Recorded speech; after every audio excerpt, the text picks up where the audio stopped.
بہت ستایا گیا۔ روایت میں آیا کہ ایک مرتبہ اللہ کے نبی صلی اللہ علیہ وسلم کی خدمت میں آئے حضرت خباب۔ اللہ کے نبی اس وقت کعبہ کے سائے میں، بیت اللہ کے سائے میں چادر تھی، اس کا تکیہ بنا کے، سہارا بنا کے بیٹھے ہوئے تھے،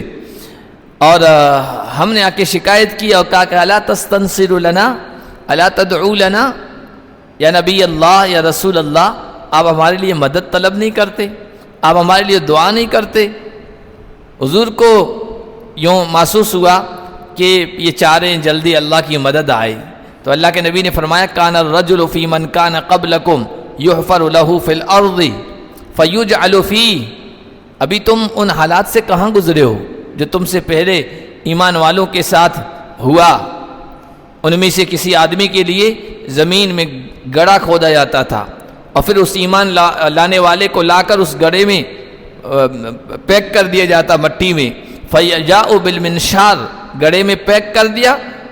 بند کر دیا، پھر آرا لایا جاتا تھا، اور يُوزَعُ عَلَى رَأْسِهِ فَيُشَقُّ بِاثْنَتَيْنِ، پھر وہ آرا اس کے سر کے بیچوں بیچ یوں چلایا جاتا تھا، اور اس طرح چلا کر اس کے جسم کے دو ٹکڑے کر دیے جاتے تھے۔ وَمَا يَسُدُّهُ ذَلِكَ عَنْ دِينِهِ، لیکن یہ سب اس کو اس کے دین سے نہیں پھیرتا تھا، وہ دین اپنا چھوڑنے کے لیے تیار نہیں ہوتا تھا۔ اور وَيُمْشَطُ بِأَمْشَاطِ الْحَدِيدِ مَا دُونَ لَحْمِهِ مِنْ عَظْمٍ وَعَصَبٍ وَمَا يَسُدُّ ذَلِكَ عَنْ دِينِهِ۔ پہلے ایمان والوں کے ساتھ ایسا ہوا کہ لوہے کے آنکڑے بنائے گئے، لوہے کے کنگے بنائے گئے، اور پھر اس کے سر پر اور اس کے جسم پر ان کو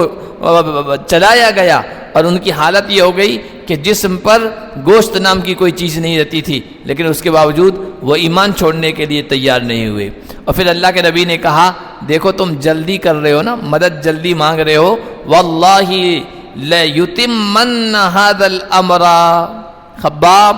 اللہ اس دین کو کامل کر کے رہے گا، مکمل کر کے رہے گا، غالب کر کے رہے گا، اور حالات اتنے بہترین ہوں گے حتی یسیر الراکب من صنعاء الى حضرموت لا يخاف الا اللہ او الذئب علی غنمہ۔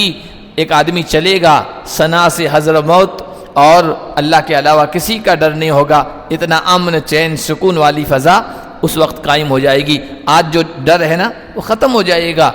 اور وَلَكِنَّكُمْ تَسْتَعْجِلُونَ، لیکن تم جلدی کر رہے ہو، جلد بازی کر رہے ہو، صبر کرو، برداشت کرو، حالات کا مقابلہ کرو، اللہ کی مدد آئے گی۔ تو یہ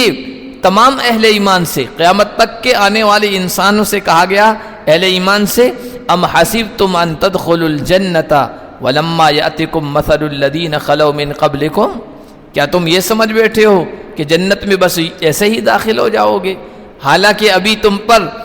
ان جیسے حالات نہیں آئے جو حالات پچھلی قوموں کے اہل ایمان پہ آئے تھے۔ مستہم الباساء والضراء، ان کو تکلیفی پہنچی، پریشانی لاحق ہوئی، اور اتنے حالات سنگین ہو گئے، نازک ہو گئے، زلزلوا، ہلا دیے گئے، اور ایسے حالات ہوئے کہنے لگے کہ اب کیا ہوگا، ہمارا خاتمہ کر دیا جائے گا، مٹا دیا جائے گا۔ حتی یقول الرسول والذین آمنوا معه متی نصر اللہ، حالات ایسے گئے کہ رسول جیسا مضبوط ایمان والا اور ان کے تربیت یافتہ اہل ایمان، ان کی زبانوں پر بھی یہ الفاظ آئے، اللہ کی مدد کب آئے گی؟ پھر کہا گیا الا ان نصر اللہ قریب، سنو اللہ کی مدد بہت قریب ہے۔ اللہ کی مدد تو آئے گی، یہ بات تو پکی ہے، اہل ایمان کو جلد بازی نہیں کرنا چاہیے۔ آج پوری دنیا میں ہم آج موجودہ اہل ایمان کے جو حالات ہیں نا دنیا میں، جہاں قتل و غارت گری ہے، خون ریزی ہے، آبرو ریزی ہے، پریشان کرنا ہے، اب جہاں بھی دیکھیں دنیا میں، دنیا کے نقشے پہ آپ کو مسلمانوں کے ساتھ قتل و غارت گری کے واقعات نظر آئیں گے، اور اہل ایمان کی زبانوں پر بھی یہی آتا ہے، متی نصر اللہ، اللہ کی مدد کب آئے گی؟ اللہ کی مدد کب آئے گی اللہ جانتا ہے بہتر، اس کی حکمتیں ہیں، مصلحتیں ہیں، لیکن ظلم کا بڑھنا یہ اس بات کی علامت ہے کہ اللہ کی مدد قریب ہے۔